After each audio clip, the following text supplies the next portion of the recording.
सभी को राधे राधे, जय श्रीमन नारायण। आपके अपने चैनल प्रेम भक्ति में फिर से एक बार स्वागत है। और कैसे हैं आप लोग, कमेंट करके ज़रूर बताइएगा।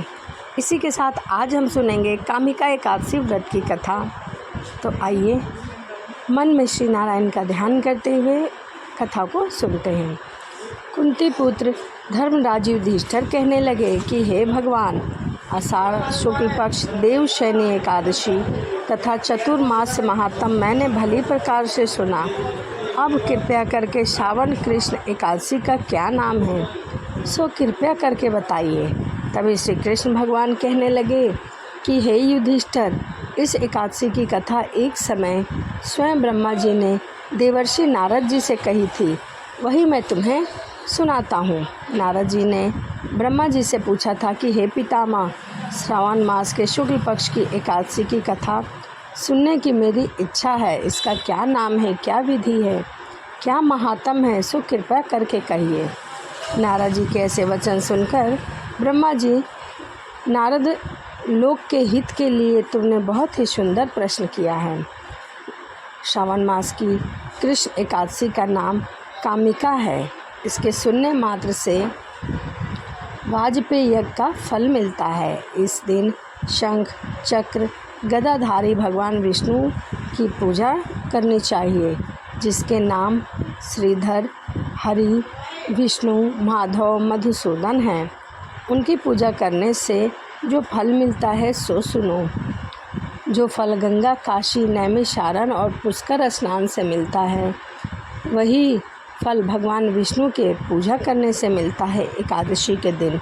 जो फल सूर्य, चंद्रमा ग्रहण, कुरुक्षेत्र और काशी में स्नान करने से, समुद्र वन सहित पृथ्वी दान करने से, सिंह राशि के बृहस्पति में, गोदावरी और गंडकी नदी में स्नान करने से भी प्राप्त नहीं होता, वह भगवान विष्णु के पूजा से प्राप्त हो जाता है। जो मनुष्य श्रावण मास में भगवान का पूजा करता है, उससे देवता, गंधर्व, सूर्य आदि सब पूजित हो जाते हैं। अतः पापों से डरने वाले मनुष्य को कामिका एकादशी का व्रत और भगवान विष्णु का पूजन अवश्य करना चाहिए।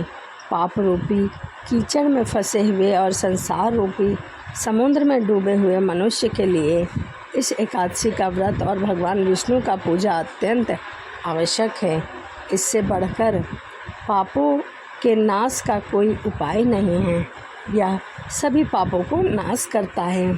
हे नारद, स्वयं भगवान ने यही कहा कि कामिका व्रत से जीव कुयोनि को प्राप्त नहीं होता। जो मनुष्य इस एकादशी व्रत के दिन भक्तिपूर्वक तुलसी दल भगवान विष्णु को अर्पण करते हैं, वह संसार के समस्त पापों से दूर रहते हैं। भगवान विष्णु रतन, मोती, मणि तथा आभूषण आदि से इतने प्रसन्न नहीं होते जितने तुलसी दल से होते हैं। तुलसी दल पूजन का फल 4 भार चांदी और 1 भार स्वर्ण के दान के बराबर होता है। हे नारद, मैं स्वयं भगवान की अति प्रिय तुलसी को सदैव नमस्कार करता हूँ। तुलसी के पौधे को सींचने से मनुष्य की सब यातनाएं नष्ट हो जाती हैं। दर्शन मात्र से पाप नष्ट हो जाते हैं और स्पर्श से मनुष्य पवित्र हो जाता है। कामिका एकादशी की रात्रि को दीपदान तथा जागरण के फल का महात्म चित्रगुप्त भी नहीं कह सकते। जो इस एकादशी की रात्रि को भगवान के मंदिर में दीपक जलाते हैं, उनके पितृ स्वर्गलोक में अमृत पान करते हैं तथा जो घी या तेल का दीपक जलाते हैं, वह 100 करोड़ों दीपकों से प्रकाशित होकर सूर्य लोक को जाते हैं।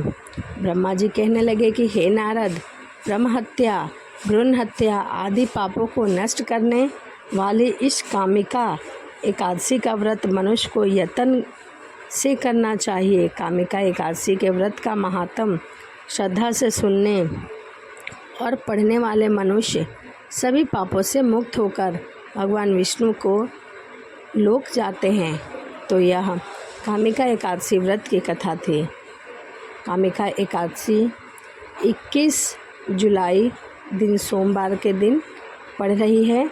उसी दिन श्रावण मास की दूसरी सोमवारी है। तो श्री हरि और हर दोनों के मिलन का दिन है, इसीलिए यह एकादशी अपने आप में बहुत ही महत्वपूर्ण है। तो आप भी इस एकादशी का व्रत अवश्य रखें। यदि व्रत नहीं रख सकते तो आप कथा को ज़रूर सुनें और भगवान श्री विष्णु जी की और साथ में माता लक्ष्मी की पूजा अवश्य करें। तो यह कामिका एकादशी व्रत की कथा थी।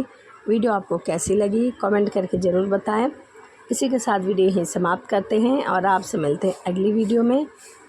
सभी को राधे राधे। जय श्रीमन नारायण। हरे कृष्णा।